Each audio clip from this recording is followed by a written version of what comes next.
Welcome to the Document Strategy Podcast, a free and independent podcast dedicated to the promotion of document strategy design worldwide.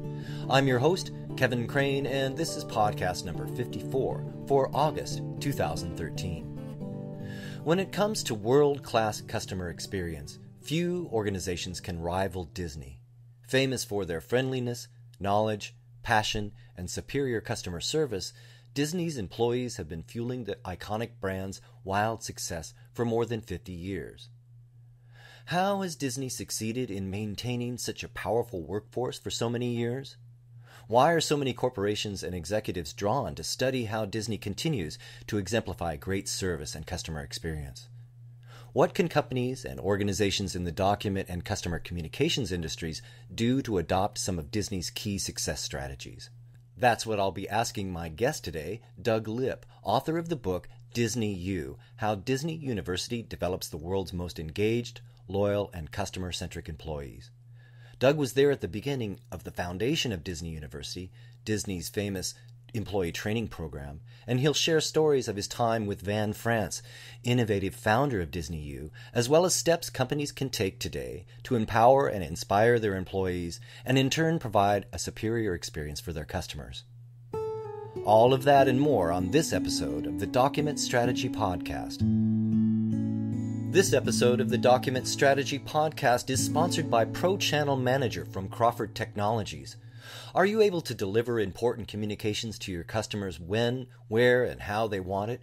With Pro Channel Manager from Crawford Technologies, you can. Deliver critical customer communications to leading digital mailbox services. Manage all customer preferences for communication delivery from one database. Realize your portion of billions of dollars in printing and mailing savings with Pro Channel Manager. Best of all, you reach your best customers where, when, and how they want it. Find out more about Pro Channel Manager at crawfordtech.com. That's www.crawfordtech.com.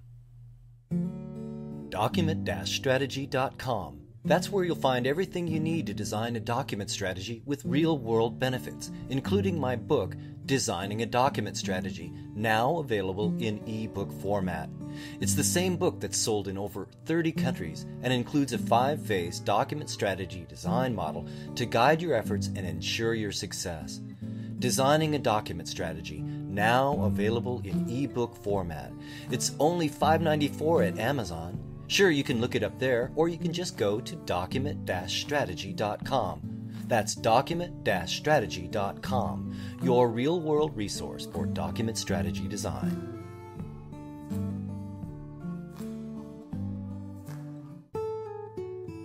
You're listening to the Document Strategy Podcast.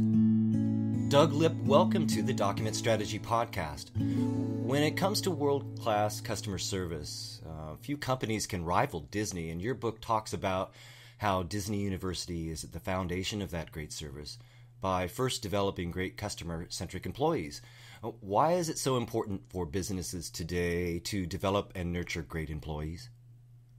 Well, Kevin, that's kind of the million-dollar question for a lot of companies, regardless of the business they're in, whether they're in healthcare or they are not-for-profits or for-profits. And that seems to be the differentiating factor of attracting and holding on to employees and staff, reducing turnover costs, which can eviscerate an organization, and likewise differentiating oneself from the competition, because quite frankly, most of us sell a commodity product or a commodity service. And even though we might think we're amazingly unique, most of us aren't, and Disney is right up there. I mean, how sexy are parades and overpriced popcorn and cotton candy? It's not that sexy, but Disney has found a way over the years, as have many companies, to step away from the competition. Well, your book talks, it's a captivating account of the early days of Disney and your relationship with Van France, the founder of Disney University. And you say that Van France forever changed the profession of employee training and development. How so? Well, Van France, as you alluded to, he's the man who started the Disney University, and this was about 7 years after Disneyland opened. Disneyland opened in 1955.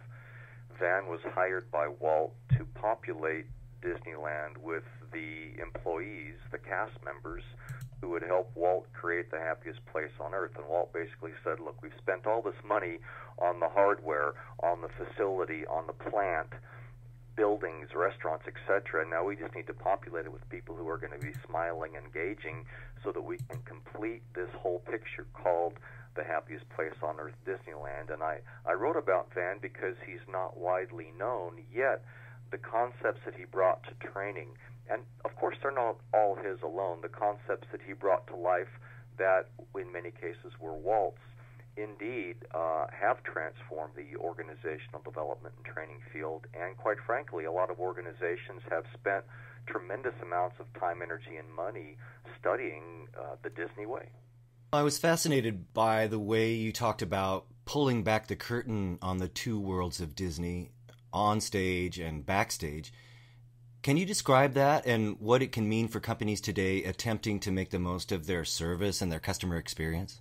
Yeah, the show business concept, Kevin, is something that Van and Walt worked on because nobody really knew what this concept of a theme park was going to be. Everybody had been to midways at state fairs or local fairs that, quite frankly, were probably less than ideal environments as far as cleanliness and friendliness. And so using these show business concepts, Walt and Van created some real clarity for employees, and I think that's more important than the nouns and verbs used. It was basically when you're on stage, you're engaged with employees and customers.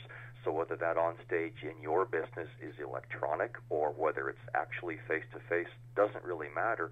And in fact, I use a lot of quotes in Disney U because they really tell a story, and many of these have never been published before. But one of the great Van France-isms is this: a maxim of the movie industry is that it takes a happy crew to produce a happy show. And quite frankly, Disney spends as much time, energy, and money making sure that cast members are taken care of as they do for the external guests. And that's, quite frankly, a missing link with a lot of organizations. They'll put all their energy into the end user and in some cases run roughshod over their own employees.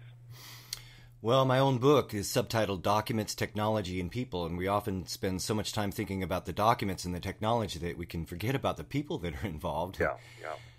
Your book, it's really broken down. The chapters are presented in lessons, and one lesson of your book discusses this very idea, the idea of capturing hearts and minds, and Disney certainly does that. How can companies capture the hearts and minds of their customers by first capturing the hearts and minds of their employees?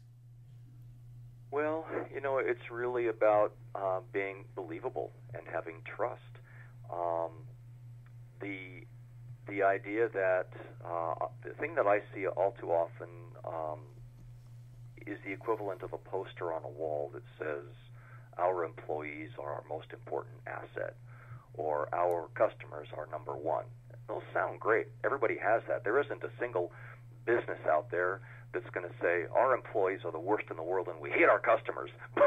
But all too often I see employees that are treated with disdain or ignored or something worse than that. And likewise, many of us as customers feel neutral at best about those that serve us. And so really the thing about Disney and Disney University is if it's going to be brought to life on stage, then what we do backstage, how we treat each other, is vitally important. So let me give you an example. At Disney University, when we would conduct new hire orientations, we made sure the night before that our training room was completely set up. It was pristine. It was as nice as if we were inviting paying customers to come in.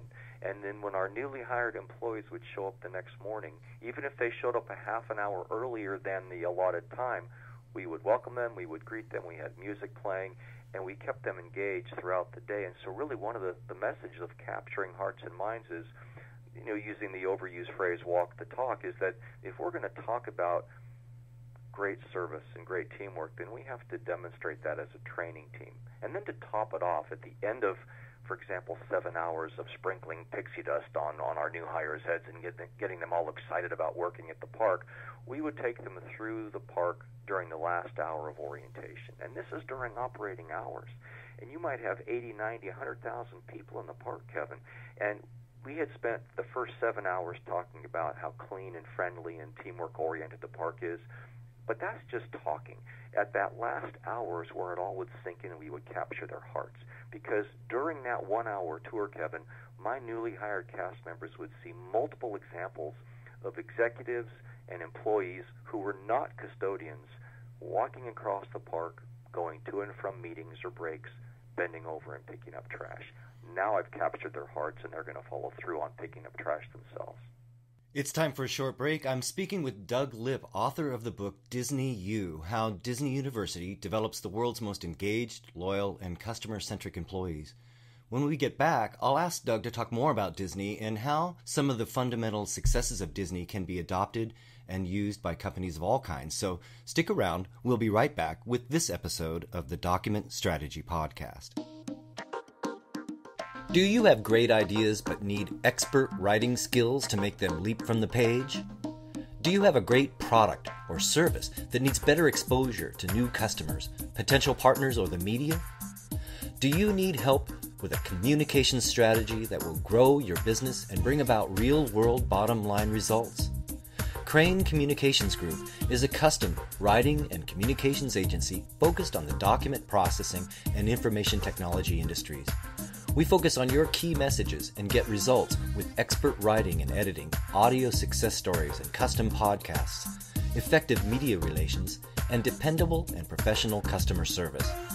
Contact us today at www.cranegroup.com. That's C-R-A-I-N-E, cranegroup.com.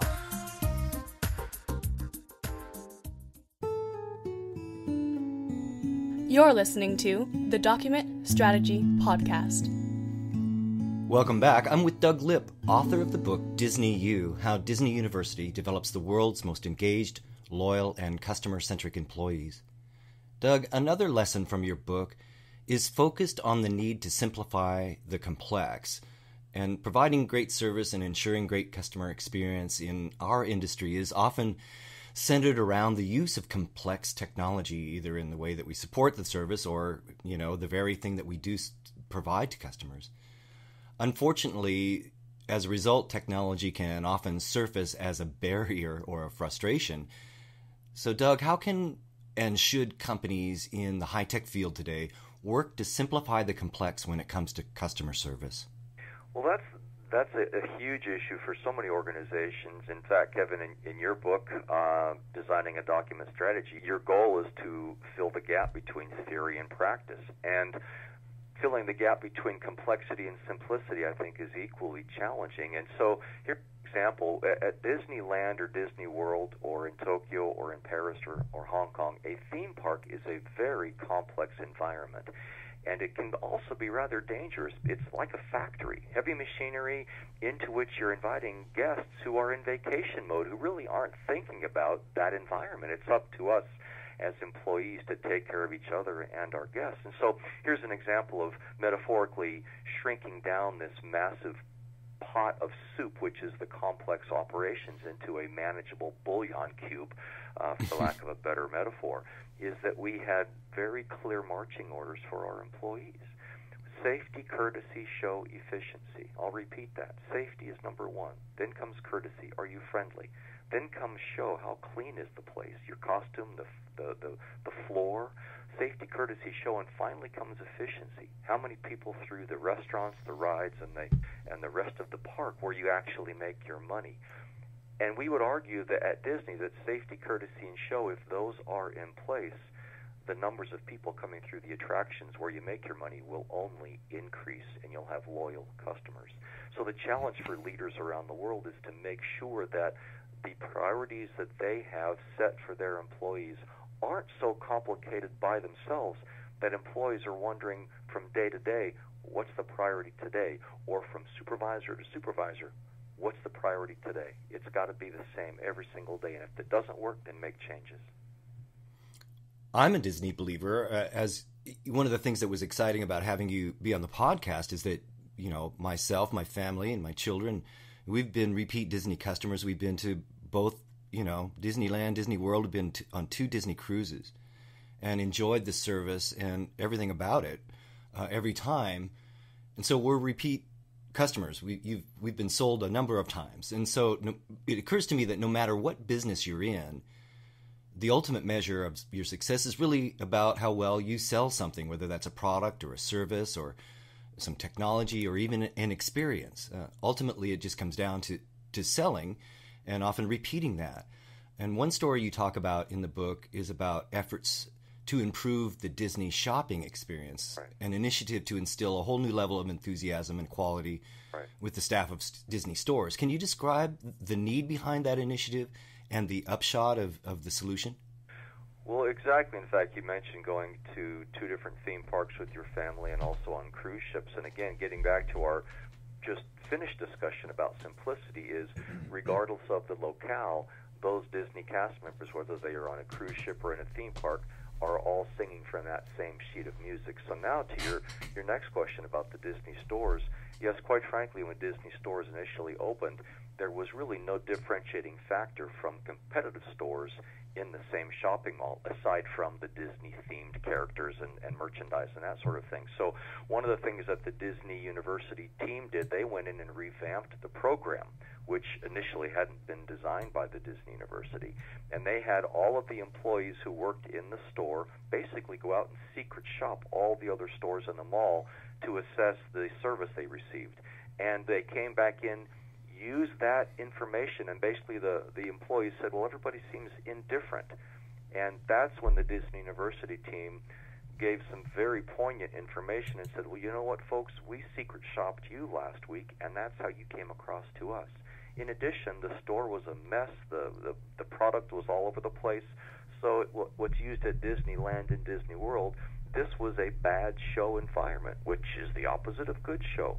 So it wasn't a gotcha moment as much as it's reality, and this is what we saw. Now you have a chance to make it better. And they used the actual Disney store as a training room, and they had the employees go through and clean it up or mess it up, or at breaks the employees would come back in and they'd see coffee set up nicely, or the next break they'd see coffee not warmed up and not set up, and they would debrief real time what was happening in the room, so that by the time the training ended 8 hours later, every employee knew the difference between what the Disney store could be relative to the competition in that very mall.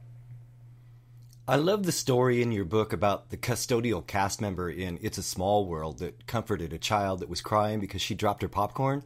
And this leads to a concept in your book called popcorn empowerment. Can you tell us that story and what you mean by popcorn empowerment? Yeah, I mean, the idea is how much are you turning your frontline employees into superstars, and how much can they solve commonly occurring problems in your organization? And all too often, you and I and every one of the listeners of this podcast can recount situations where they've gone out to buy goods and services for their company or for their family, and you run into that employee who kind of shrugs his or her shoulders and says, oh, I don't know, I got to ask my supervisor. Well, yes, of course, there are times when we have to escalate problem solving to a different hierarchical level. But you know what? There's so many things that occur on the front line that we could empower our employees to take care of. And so the popcorn empowerment is one example. And quite briefly, if a family of 4 or 5 comes into the park and they buy their son or daughter a $4 box of popcorn, within seconds that kid is usually bumped or they trip and they spill the popcorn and they're crying and everybody's upset. Well, that's not a good thing to have happening. And so we empowered all of our employees. You know, you see that, you hear that, go to the kiosk, get a box of popcorn, make a beeline to that child, kneel down next to him or her and say, hey, buddy, is that your popcorn? Gosh, I'm so sorry to hear about that. Do you mind if I tell you a secret? Instantaneously, the kid stops crying. You've already got your first win of the day. And mom and dad are now happy because their kid has stopped yelling. And then you say, well, here's a free box of popcorn for Mickey Mouse. Oh, my gosh. For a 25-cent investment, which is what it basically costs the company, even though it might cost the customer $4, what goodwill have you created, not only for that family, but for maybe 14 or 15 other families that are watching? And now you also have an employee who's walking 10 feet off the ground, so excited, looking for other problems to solve, as opposed to running away when a customer brings a problem. I love that. I love that. I'm speaking with Doug Lipp, author of the book Disney U, How Disney University Develops the World's Most Engaged, Loyal, and Customer-Centric Employees. It's time for another quick break, but when we get back, we'll talk some more. This episode of the Document Strategy Podcast is supported by Pro Production Manager from Crawford Technologies. In today's economically challenging business environment, every company must do more with less. But how do you effectively manage your workflow in a manual environment without tracking and reporting? With Pro Production Manager from Crawford Technologies, you can implement end-to-end workflow management and reporting. Find the solution that best fits your environment with a modular design approach. Get more from your current equipment investment by integrating, not replacing. Find out more about Pro Production Manager at crawfordtech.com. That's Crawford, Tech.com. Designing a document strategy. That's where you'll find everything you need to design a document strategy with real-world benefits. My book, Designing a Document Strategy, is now available in ebook format. It's the same book that has been sold in over 30 countries and includes a 5-phase document strategy design model to guide your efforts and ensure the success of your strategy. Designing a Document Strategy, now available in ebook format. It's only $5.94 at Amazon. Sure, you can look it up there, or you can just go to document-strategy.com. That's document-strategy.com, your real-world resource for document strategy design. You're listening to the Document Strategy Podcast. Welcome back. I'm speaking with Doug Lipp, author of the book Disney U. Doug, you've worked with many well-known and leading companies as a consultant and an advisor. You've seen what works well and not so well. For companies in the document processing and customer communications industries, our efforts often come down to the kind of experience customers have as a result of our documents and our communications.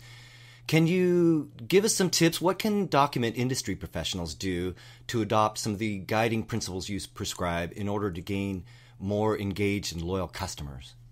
Well, you know, whether it's document industry, whether it's records management, whether you're in IT or whether you're in show business, I think one of the things that oftentimes we lose sight of is when is the last time we asked our clients, our customers, and this is in a B2B environment or straight to the retail market, what do they want? What do they expect? How do I, as a service provider, differentiate from the competition?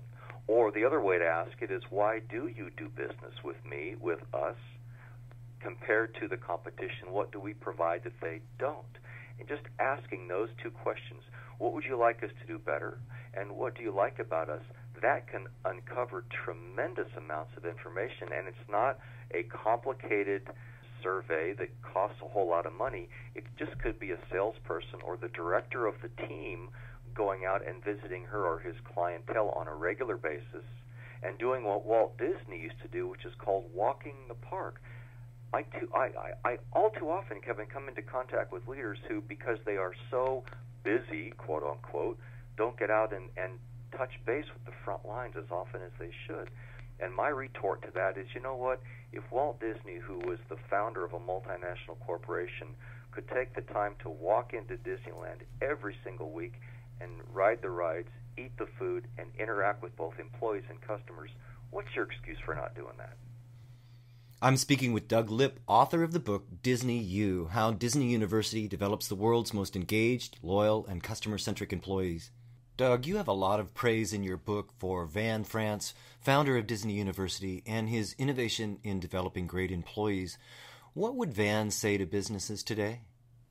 With the mindset that we took at Disney, and Van France taught all of us, and it really is, I think, important in this day and age when everybody's complaining about headcount and budgets and all that stuff. And his quote is this: "Money might be tight, creativity is free." Doug, I really want to thank you for being a guest on the podcast today. Your book is everywhere online and in bookstores, but how can folks contact you and learn more?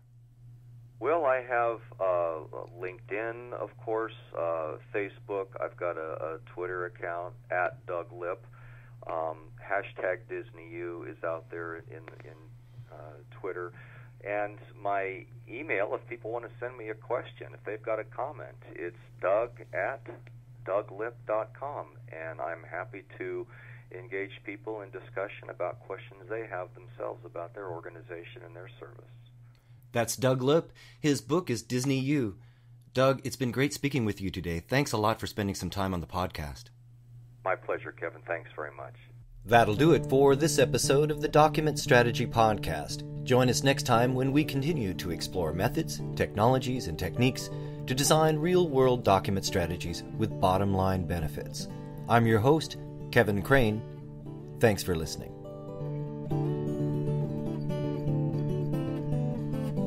Document-strategy.com, your real-world resource for document strategy design.